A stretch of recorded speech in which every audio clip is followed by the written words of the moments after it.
And now for something completely different. Forget everything you've been told by others before. Get ready for the real deal, the full story, real talk about money, markets, life. Now, it's The Real Investment Show, presented by RIA Advisors.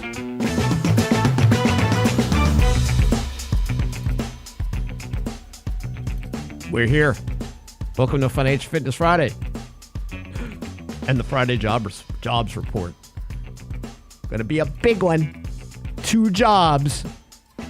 If it's 2 jobs instead of 170,000 jobs in August, the Fed might cut rates and the market would love it. Nah, I'm just joshing you on that. It's going to be interesting to see, Danny, what the jobs report and average hourly earnings look like today. Yeah, I've given up on trying to figure out what it's going to be, honestly. You're like Powell, the sky is cloudy? Yeah. Sky is cloudy. It'll be something. I mean, we'll find out. It may rain. It may not. I mean, I don't know. I wonder what the Magic 8 Ball said. Where is That's it? my Magic 8 Ball. Ask it if it's going to have 170,000 jobs today. Will we have We're shaking the ball. 170,000 jobs today? For August. Ooh, you may rely on it. Oh. All right. Listen, that ball, I've tracked it since I've owned it for the last 12 Ball years. doesn't lie. It's done better than Yellen. Well, that's not hard. Come on. Oh, Danny. Forget it. It's too early. Even I'm saying that now. Well, so it's going to be a big day. Well, these numbers are very important, and bad news is good news. So if it's less than 170,000, then we should see the market do better. Obviously, we had a routing later in the day yesterday. I just turned around and went, what the heck happened? Maybe finally realizing that inflation isn't moving as quick as everybody thought. You know, even though the number was up slightly, PCE. But did they expect for just to fall off a cliff? I mean, honestly. I don't know what they expect. They wanted to, but we know it's not going to. And everybody understands. So people don't understand even how the inflation numbers work, because when they still go to the grocery store, they're going, well, I don't see prices coming down. Well, that's not what this inflation number means. It just means it's just the rate of change has cooled. But you've set a new plateau for prices. And you're not going to see prices go back. I sit on enough conference calls with companies and read enough transcripts to know, and you all know, being consumers, that prices are not going backwards anytime soon. It's going to take a whole lot for us to see that actually happen, right? I mean, it's going to, yeah. These companies are not going to be very, inclined to reduce these rates anytime soon, especially if people are still spending, albeit it may be in other ways, using more on credit versus, cash flow. They don't have the pricing power they did, but to your point, Danny, to go in reverse, it's not going to happen. We'll see the shrinkflation first. Lance laughed the other day. Said, hey, open the box of Cheerios, and I need one of those mining caps with a flashlight to dig in there and see where they are. Well, we noticed something. It's like maybe we should change the name from Cheerios to Cheerio. Yeah. There's only one in there. Well, if you look at like a bag of chips, a lot of them used to have they were clear, where you could actually see inside what it was. Now you can't? No, they've made it all where they'll put a picture of the chips on the outside, but they don't actually put where you can actually see, because you'd probably be like, wait a second. How big is this bag actually? Well, you don't even need those 16 ounces of air? You don't even need those hand fans anymore. You just open the bag and it goes, just put it near your face. You get a nice breeze, and it smells better than Houston. So. Okay. So inflation's here to stay. Danny and I have been talking about this for a long time, that this level of prices, it's going to take a while. Sticky price inflation is going to hang around a bit. And that's just the way it is. And unfortunately, I think I saw the latest stat that 61% of the American population is living paycheck to paycheck. I'm actually surprised it's so low. I was in Walmart last weekend. I have never seen so many Range Rovers and Mercedes high-end cars in Walmart before. So that was an interesting perspective when I was looking around the parking lot going, wait, where am I? Am I in Restoration Hardware's parking lot or Walmart? Yeah, but I always find that interesting too, because you go through more affluent neighborhoods, unless you're like in the very, very affluent areas, and then you go to some of the ones that aren't nearly as nice, and yet the smaller homes will have all the Range Rovers, the Mercedes, everything else, and the nicer neighborhoods may have the minivan and the, I mean, there is a certain. I agree. There is. It's weird. I passed this trailer park, and so I always look inside. It's very well done. It's very well manicured and all that. But the best, like, I wouldn't buy the automobiles that some of these people own. They're too they're too expensive. Oh, it's just crazy to see what most of these cars are going for these days anyways. But, getting back to your point, as far as good news being bad news and bad news being good news, everybody's trying to pin exactly what's going to happen. The Fed doesn't even know. I know Mike and Lance talked about this yesterday, especially talking about meeting minutes. We've had a lot of people go through this and say, hey, look, they're going to continue this hiking. They're going to keep going. Yet, these same people a year ago, 18 months ago, were completely opposite.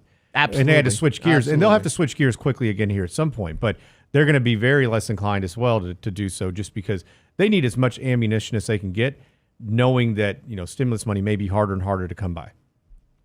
Right. And this wage issue, we've seen wage growth cool off, but it's so slow to do so. In other words, the pace and the degree is a lot slower than everybody thought it would be, because there are a lot of businesses that still need workers, and there are companies that are labor hoarding, and they're paying their people to stick around.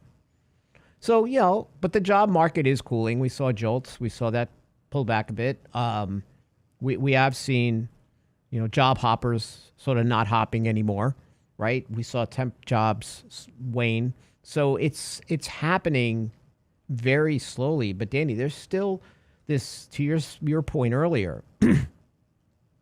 I talked to somebody yesterday about consumer spending, and they made a comment to me that, you know what, they may shut us down again, so we weren't going to take this trip, but we're going to take it. In other words, this pandemic psychology has affected how we spend. Now, maybe not people listening to this radio show and on YouTube, but most, if you listen to people talk, they're like, listen, we're going to do what we want to do. And I'm like, you're going to get locked. You are going to go for being locked in again? You're going to go for that? We're not going for that again. I can't even imagine. But somebody did bring it up yesterday. That's why we're taking our trip. Well, but you're seeing other places that are beginning to initiate mask mandates again. You're seeing, you're hearing COVID numbers tick back up. And so I think it's, it makes sense. I get it. People want to get out. They want to do things. You've been locked up for a while. But, I mean, you would have thought a lot of that would have already been done. The only mask I'm wearing is like one for Halloween. I don't know. There's Batman some places or that Superman you or want, something, but you that's feel like, it. man, a mask may not be so bad around here. People did look better. Yeah, you don't realize how ugly we all are until you wear a mask. Go, hey, looks pretty good. Nice eyes. Everything else, woof. Stay covered. But yeah, it's going to be interesting. It's going to be interesting holiday spending season too. It's going to be, where are people going to be spending their money? And so again, interesting experiment we're going to go through here for consumer spending and pandemic psychology as we go through the end of the year. Danny will still be Scrooge. He's not spending. I'm not spending. Brent will be spending. We'll be back.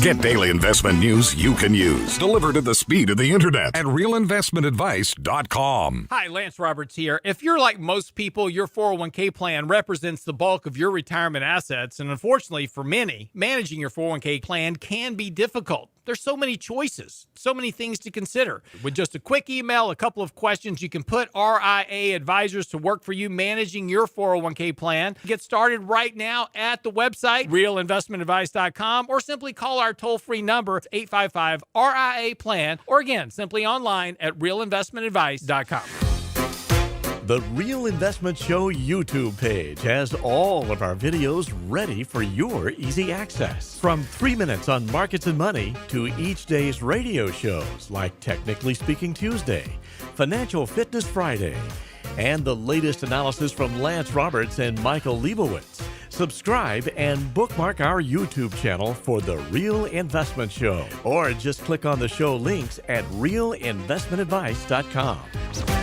Health and financial security touches everyone within your organization. Offering benefits for all doesn't need to be complicated. Hi, I'm Tom Allen, Senior Benefits Consultant at RIA Advisors. RIA Benefits provides independent expertise to find solutions that speak to the mission of your business, the culture you want to establish, and the budget you are able to work within. Book a free consultation with me at realinvestmentadvice.com/retirement, and we'll find a solution that takes care of your most important asset, your people. realinvestmentadvice.com/retirement, realinvestmentadvice.com. And now, another page from the Real Investment Advisors Investing Manifesto. Bulls win in bull markets. Bears win in bear markets. Eagles soar above and take advantage of opportunity. Let us help you soar as you reach your financial goals with RIA Advisors. Neither bull nor bear. RIA Advisors, 281-501-1791 or online at realinvestmentadvice.com. The Real Investment Show.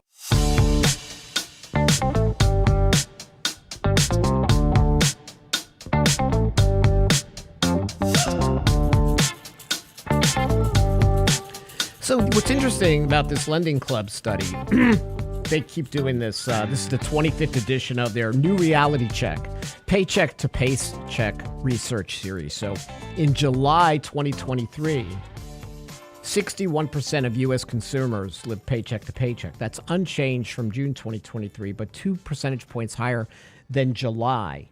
So, but the crux of the spending issue are non-essentials, Danny. Non-essential spending emerged as the prominent issue, especially for younger consumers, especially Gen Z. So 29% of Gen Z living paycheck to paycheck, but they cite non-essential spending as one of the factors contributing to their financial distress. So it's not even like the essential stuff. It's all the other fun stuff that they want to spend on. So non-essential grocery items and clothing top the list for splurges. Desserts, candies, sodas, premium goods, foods, seafoods, those were lower on the scale. But clothing also, health and beauty. So leisure activities, travel services, non-essentials. Just tells you that maybe there's a discipline issue here with money. What do you think? No, I don't think it's maybe. I think there's no doubt about it. I mean, if you look at the sectors and what they've done this year, consumer discretionary versus consumer staples. I mean, you think about the environment that we're in and even what that study just showed. And if you look at savings rates declining, credit card usage going up, this is problematic. There's no doubt about it. I mean, I don't see how you're going to be able to continue to spend this way. And unfortunately, I think a lot of these people feel like they're going to do this because they know if we get into a dire straits, we get in a bad situation, Uncle Sam's going to be there to prop them up. And that is the problem with what we have in society today. Yeah, absolutely. Well, I think that's a good point. I think that's what drives the markets too.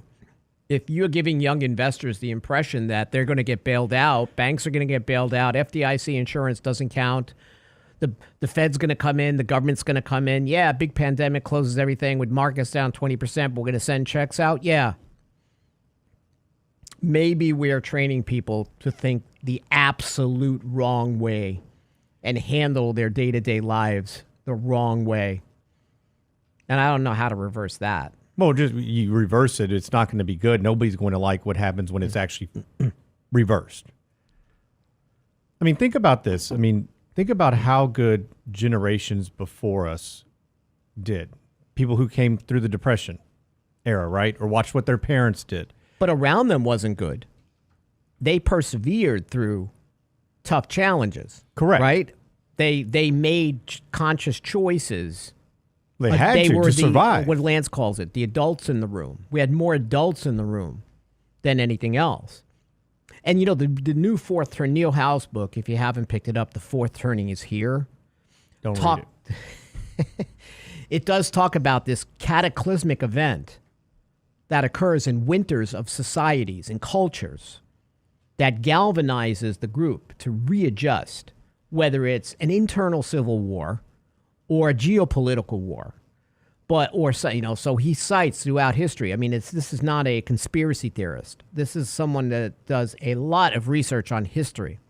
So we read The Fourth Turning a lot around here, but his newest book, The Fourth Turning is Here, and he recaps The Fourth Turning, so you don't even need to buy the first book.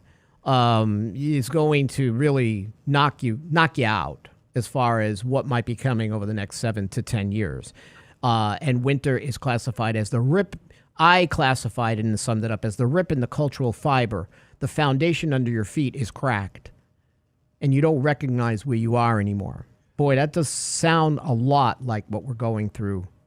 Well, I really do, and it's a little bit different, I think, than what most people would think about when we talk about the Fourth Turning and typically what he classifies as major events, right? Yes. Usually they're really bad in nature. And, kind of like the winter, the storm is here. Everybody hunker down. Whereas what we're seeing right now is the complete opposite of that. But I think what ends up happening is it leads to something bigger at some point. And like Lance mentions often, when it comes to markets and economy, we can be much more resilient than we can rationalize. But when we continue to have bad behavior after bad behavior after bad behavior, this is when it becomes we get into some trouble. Yep. I mean, I just don't see a way around that. That's why it's important from household to household that you have these financial walls, you build these financial rules around what you're doing, because that you can control. You cannot control inflation, unfortunately. You can control on how you buy, budgeting. I mean, things that you can teach your children and and do the right things and know, boy, Danny, I think right now, if there was never a time, and we'll see if in the next couple of years if I'm right, if there was never a time for a financial vulnerability cushion to have at least a year's worth of living expenses put in cash, that today is the day, because we're going to go through, now next year is supposed to be supposedly a good year for markets. That's fine. But I don't know. I feel after doing this for over 30 years, and I've never said this to clients, and I'm saying it now, and it has nothing to do with any kind of empirical research, so that's why sometimes I'm hesitant to share it. It's just a feeling. But the geopolitical risk seems much higher than any time in my lifetime, in my experience. Even after 9/11, with that was heightened, but our response to it made me feel better to some degree. But I feel like something is coming. There's like this tectonic shift in global security, and I don't know why I feel that way. But I think to have that financial vulnerability cushion, just in case it's tumultuous next year, and at any time, is really a good time, and you're getting paid for cash. I had a client yesterday that just said to me, "Hey, Rich, we finally took your advice and moved our cash from a brick and mortar bank to the online savings of banks. So now I'm making 4.75% versus 0.4%. But what were you going to say? Well, sometimes on that, I think you just have to do the math. You have to actually lay it out and say, listen, here's what you would what you're make. leaving on the table? Yeah. Yeah, you would make thousands more, especially somebody with a significant lump sum sitting on the side, versus sitting in that brick and mortar. You know what it is, Danny? Do you think people are just used to, they don't understand, like, wow. They're used like, to it. They're I think used they're to having comfortable. low rates, right? Yeah, but I think they're comfortable. And they're just saying, hey, you know what? This is easy. So I've if you done show it. someone like, that's a good point. If you show someone like, hey, that's $4,000, $2,000, $3,000 you're leaving on the table, that'll get people to move. Yeah, but I think with what you're saying though, I get it. Where you have this feeling, and it's natural. I think it's human nature, especially when we have so much news that is so divisive. I mean, turn on Fox News. If you had two televisions like we have in the studio, we have two televisions that run side by side, three, but one's on Fox and one's on CNN, and I always love to see the headlines of what they're talking about. The differences, such stark differences, right? And really, it's kind of a lesson in just education, really, because you kind of, and not that they're educating us, but you can see what they're putting out, and how different it is. And I think it feels different because we didn't have the access to information like we used to. I mean, think about this. Even in 2008, the iPhones had just come out. All the things that we had going on geopolitically, that was huge. Go back, and I always love this exercise, and I've shared this before, but I always like to go back just to kind of, you can level set. Go to Time Magazine. You can pull up politics, economics. You can pull up all of these different types of covers. And I will guarantee you that you can find one from each decade that you could be like, wow, that's like right now. That's what absolutely. we're going through. Yeah. So I think that it feels so much different. And this is where we have to be careful because we have so much information at our fingertips, whether it be you wake up, check emails, the iPhone, the television, I mean, the radio, whatever it may be. You're being manipulated absolutely no every doubt. day by media. And I think we always have to some extent, but now it's just so much It's in your more face. accessible. Yeah. But you bring up a really good point, too, is the fact that you cannot, and I bring this up to clients as well, you cannot take this out on your portfolio.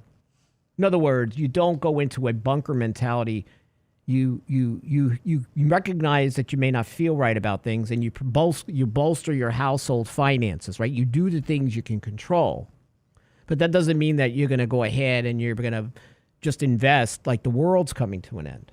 Because if the world's coming to an end, there's nothing really you're going to invest in anyway. Well, and speaking about politics, I mean, how many people do you see, like when Obama got elected, people are like, whoa, I'm all the way. Or even with Trump, I'm out. I'm no way. You don't know what's going to happen here. I think that is crazy. And I try to help people understand, regardless of what side of the aisle you're on, if you're letting that drive your decision-making, right, compared to looking at the Fed and other things, you're going to leave a lot of money on the table overall. And that's just to your point, just a bad decision. Gordon on YouTube says the debt forgiveness is a taxable event. Usually, Gordon, but that wasn't part of the debt forgiveness, student loan debt forgiveness program.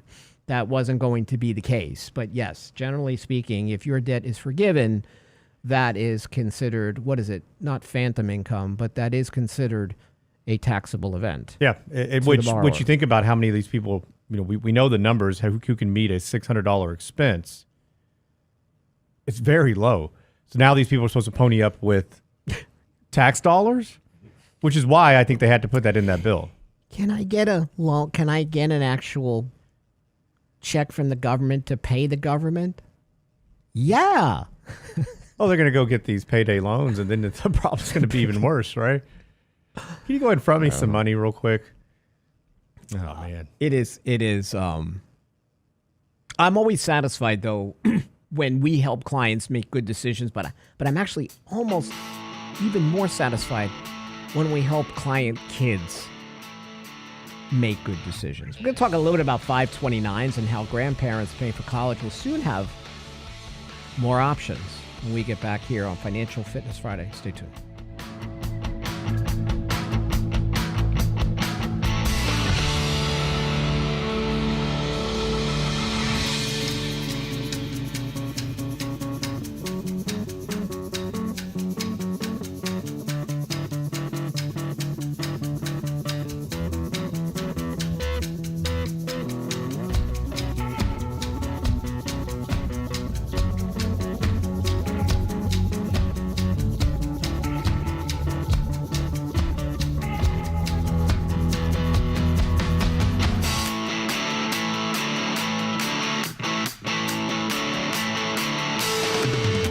The Real Investment Advice blog. It's required reading for the informed investor. Catch it today at realinvestmentadvice.com. The Real Investment Show YouTube channel has all our videos ready for your easy access. Now with the new and improved Before the Bell reports, Candid Coffee, and Lunch and Learn replays, plus each day's radio shows like Technically Speaking Tuesday, Financial Fitness Friday, and the latest analysis from Lance Roberts and Michael Leibowitz. Subscribe and bookmark our YouTube channel for the Real Investment Show, or just click on the show links at realinvestmentadvice.com. realinvestmentadvice.com. Health and financial security touches everyone within your organization. Offering benefits for all doesn't need to be complicated. Hi, I'm Tom Allen, Senior Benefits Consultant at RIA Advisors. RIA Benefits provides independent expertise to find solutions that speak to the mission of your business, the culture you want to establish, and the budget you are able to work within. Book a free consultation with me at realinvestmentadvice.com/retirement, and we'll find a solution that takes care of your most important asset, your people. realinvestmentadvice.com/retirement, realinvestmentadvice.com. Can't catch the whole show now? Listen to our podcast later at realinvestmentadvice.com. When I have these meetings with parents and I'm like, you can't afford to pay for your kid's school, you're going to be in the poorhouse. Well, it's my responsibility. No, it's not your responsibility to pay for your kid's school. Nobody ever said that. There is not a law on the books that says paying for your kid's college is your responsibility. The Real Investment Show podcast. Even in divorce, right? Your responsibility ends at 18. When they turn 18, they're done. The Real Investment Show podcast. Same show, your schedule. Life is not easy. When you're living in the house and you're paying for everything for your kids, you're paying for their phone bill, you're paying, you don't charge them rent, then you let them come home from college and live with you for a few years and you're still paying for everything. You're not teaching them any lessons. You're not preparing them for what the real world is like. And this is the problem. We've created a whole generation of kids that we never prepared for life. At realinvestmentadvice.com. And now, another page from the Real Investment Advisors Investing Manifesto. Manage risk and volatility rather than trying to manage gains. You don't have to be right all the time. Long-term investing success is a 70% gain. Let us help you reach your financial goals with RIA Advisors. Neither bull nor bear. RIA Advisors, 281-501-1791 or online at realinvestmentadvice.com. Real Investment Show podcasts are now available from Stitcher Smart Radio at Stitcher.com. Hi, Lance Roberts here. If you're like most people, your 401k plan represents the bulk of your retirement assets. And unfortunately for many, managing your 401k plan can be difficult. There's so many choices, so many things to consider. With just a quick email, a couple of questions, you can put RIA Advisors to work for you managing your 401k plan. It's a quick and easy application. Just simply click Ask a Question at realinvestmentadvice.com or give us a call at 855-RIA-PLAN. That's realinvestmentadvice.com. The Real Investment Show YouTube channel has all our videos ready for your easy access. Now with the new and improved Before the Bell reports, plus each day's radio shows. Subscribe and bookmark our YouTube channel at realinvestmentadvice.com. You're listening to The Real Investment Show.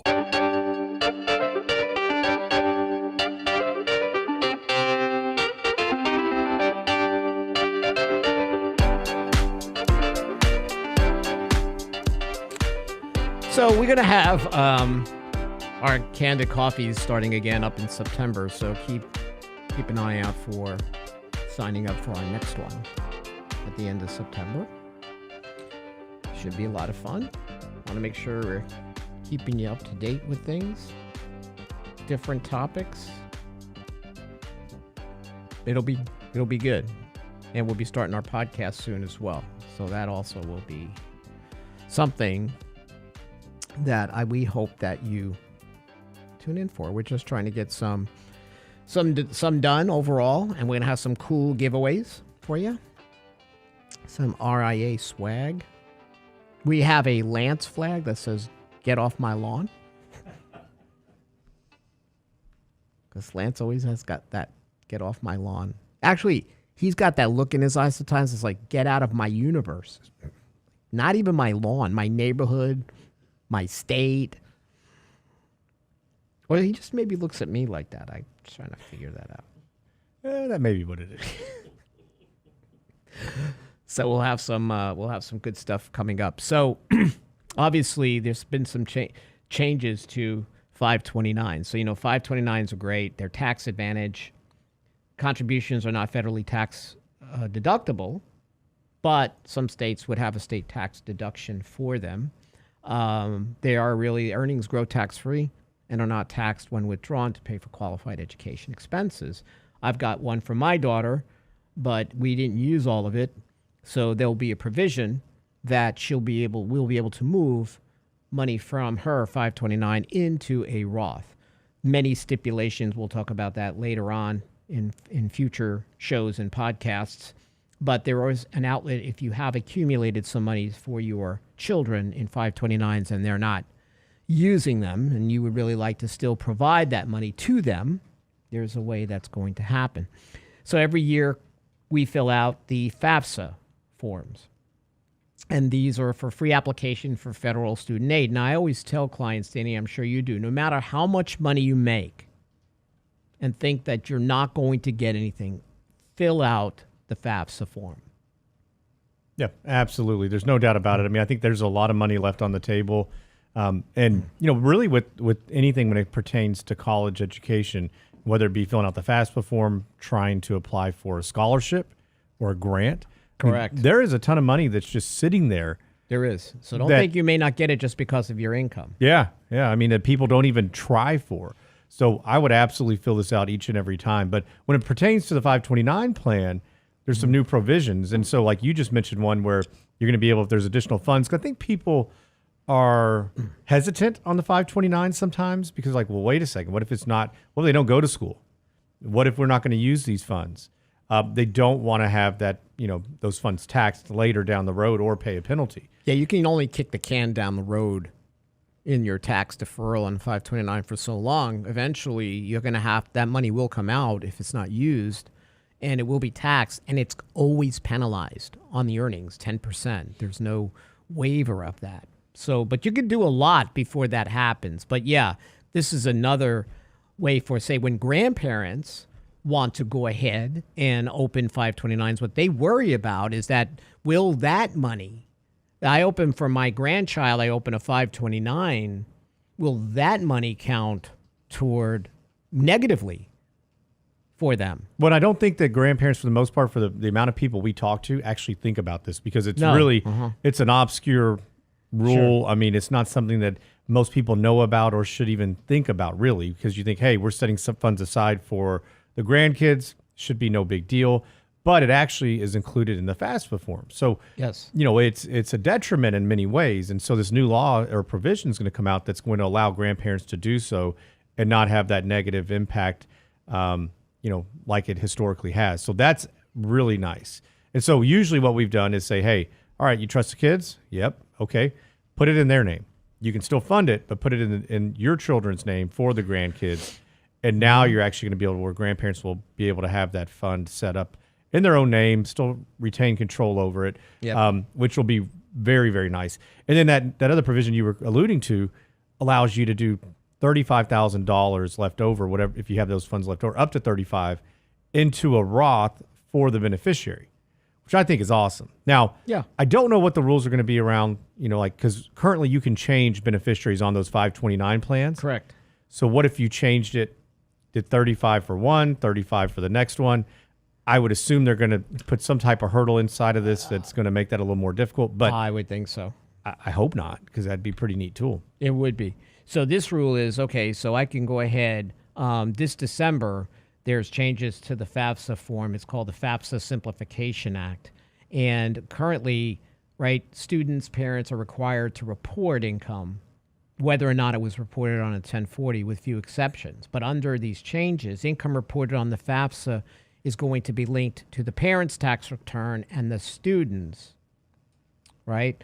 If you're a grandfather, and you're putting money, or grandmother putting money into these accounts, that money is not going to count. So your grandparents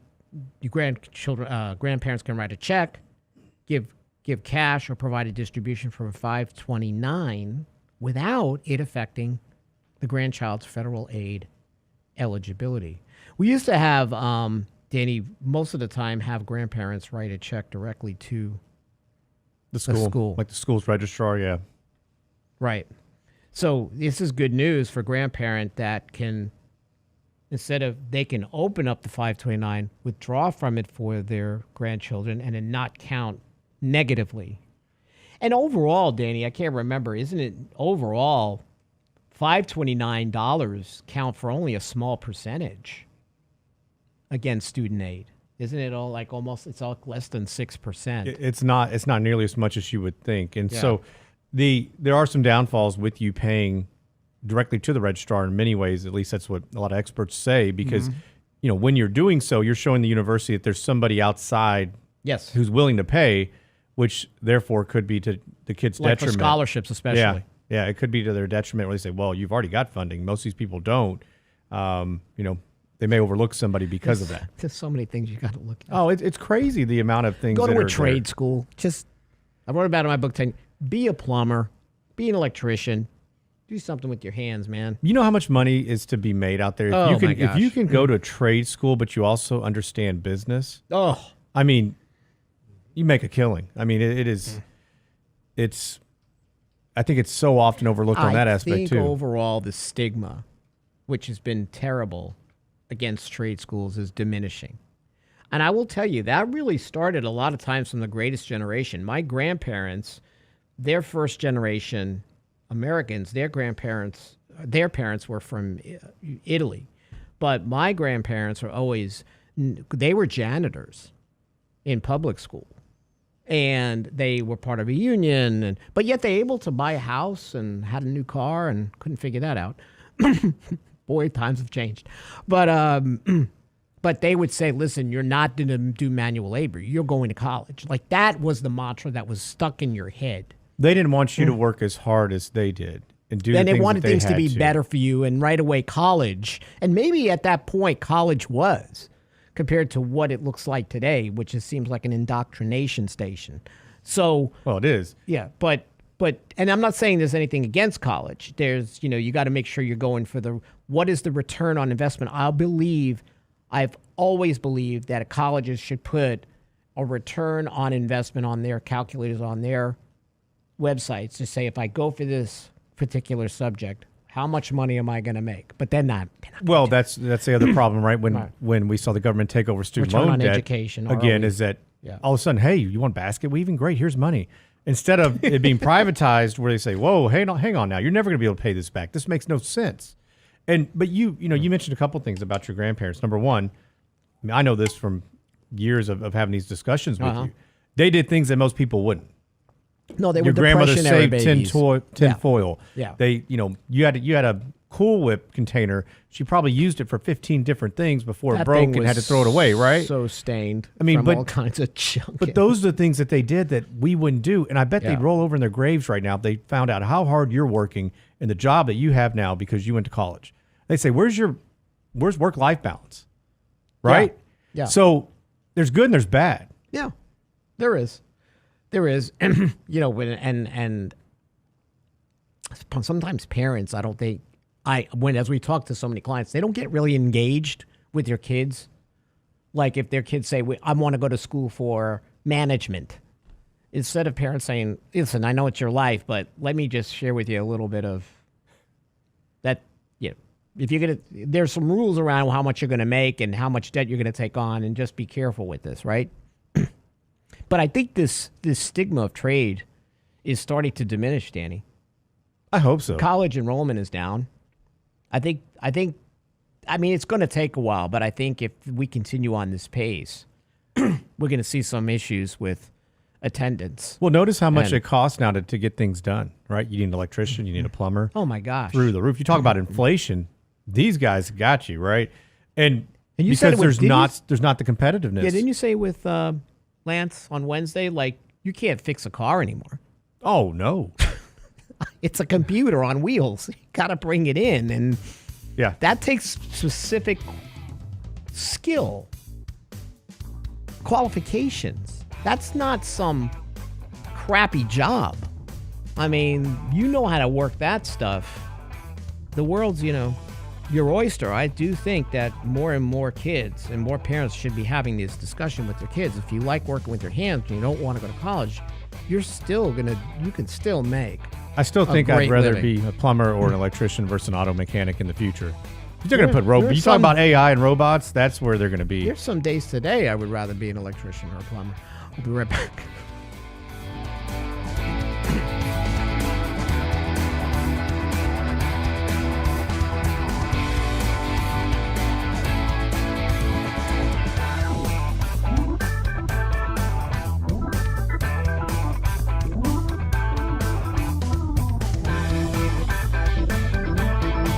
Get daily investment news you can use, delivered at the speed of the internet at realinvestmentadvice.com.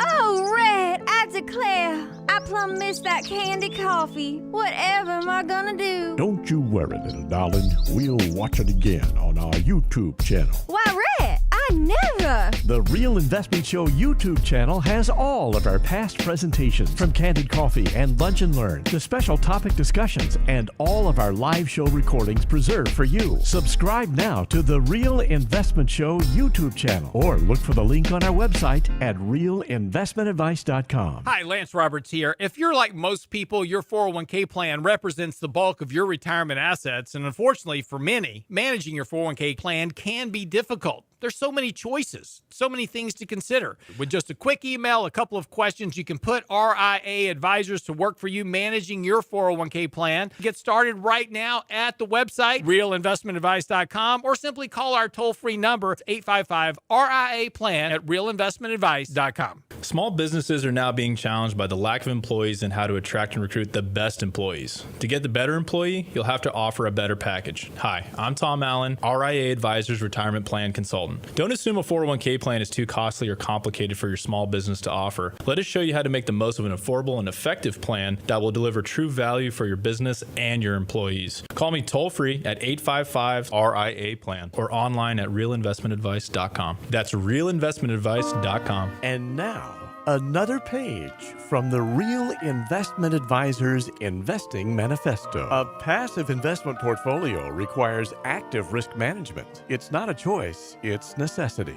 Diversification doesn't protect against risk of loss. Let us actively help you reach your financial goals with RIA Advisors. Neither bull nor bear. RIA Advisors, 281-501-1791 or online at realinvestmentadvice.com. The Real Investment Show.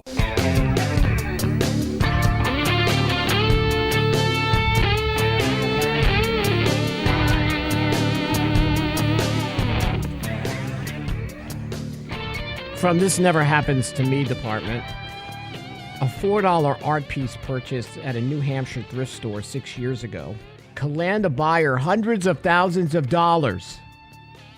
So a woman goes into this Savers thrift store in Manchester, New Hampshire. She's looking for frames, and she's going to fix them up, and she's going to sell them. And she buys this painting. She really buys it for the frame.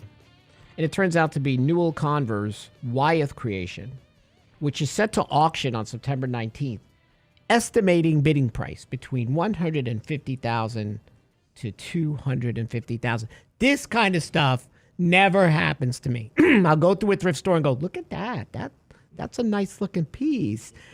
You think it's one of those things? Well, stop window shopping, right? You got to buy this stuff if you actually want to see. Yeah, but...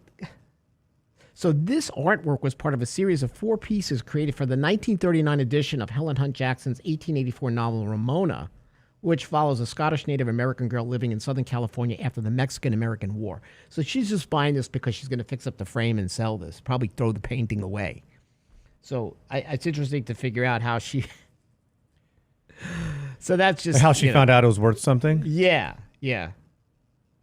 She says that the auction house believed that the frame holding the painting was chosen by actually the Wyeth himself as a basic molding to protect the edges and the corners of the work as it traveled from his studio in Pennsylvania to this destination.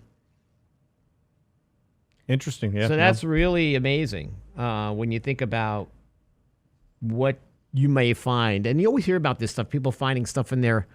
Like they tear down the house, they do a renovation, and they find all this cash in the wall. Or I think I read in Texas about a guy that found all this gold in his yard. Like that, you know what's in my yard?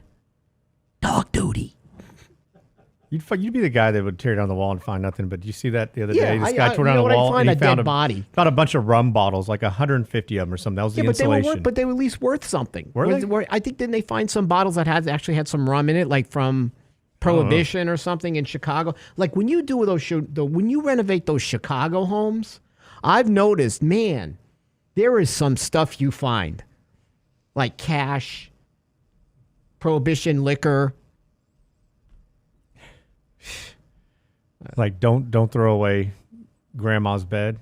It's like the one where they threw away the bet, thought they were doing her a favor, and she had like $1 million in the mattress. Like literally, I mean, I don't know how you can't figure that out. Don't feel it, but oh my gosh, man, there must be some bed bugs in here. This thing's heavy.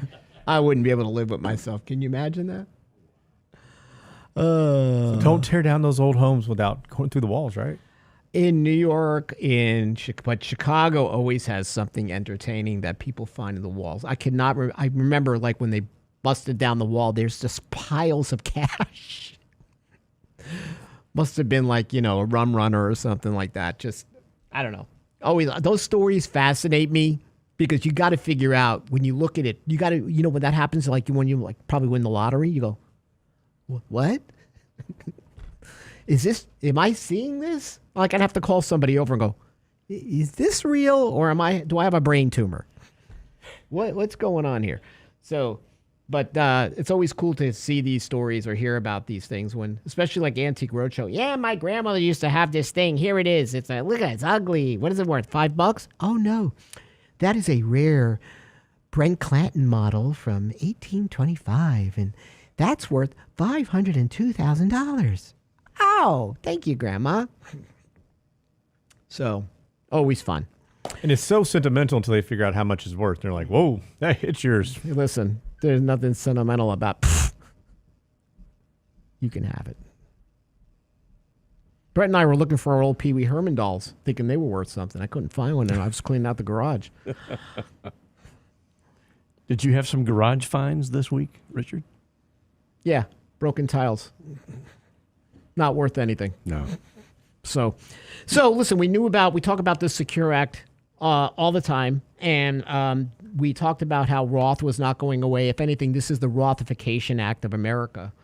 And there is this stipulation that for catch-up contributions in retirement plans for employees age 50 or older whose wages for the prior year exceeded $145,000 had to be made in Roth. From the article that Ed Slott wrote for this investment, he calls it controversial rule. I don't think there's anything controversial about it. I think it's darn good. But now, IRS has proactively responded to requests for relief made by some of the country's largest plan record keepers because we're not ready for it. We're little girls, and we're just not ready for this Section 603 to happen. So now they're going to provide a 2-year administrative transition period until June 1st of 2026 before plans must comply with that new law. I'm going to go out on a limb. What's the limb? You probably know where I'm going. I think I do know where you're going there. What happens in 2026? Oh, the Tax Cuts and Jobs Act sunsets at the end of 2025. So now they collect more money because you're forced to put those funds into the Roth catch-up provision. How dare you? And they're encouraging you to go ahead and do a pre-tax to lower your taxable income right now. And in 2026, your tax rates will likely be higher. You know my new nickname for Danny is? I don't even want to know. Nostradamus? Mulder. Fox Mulder. Yeah. Always skeptical.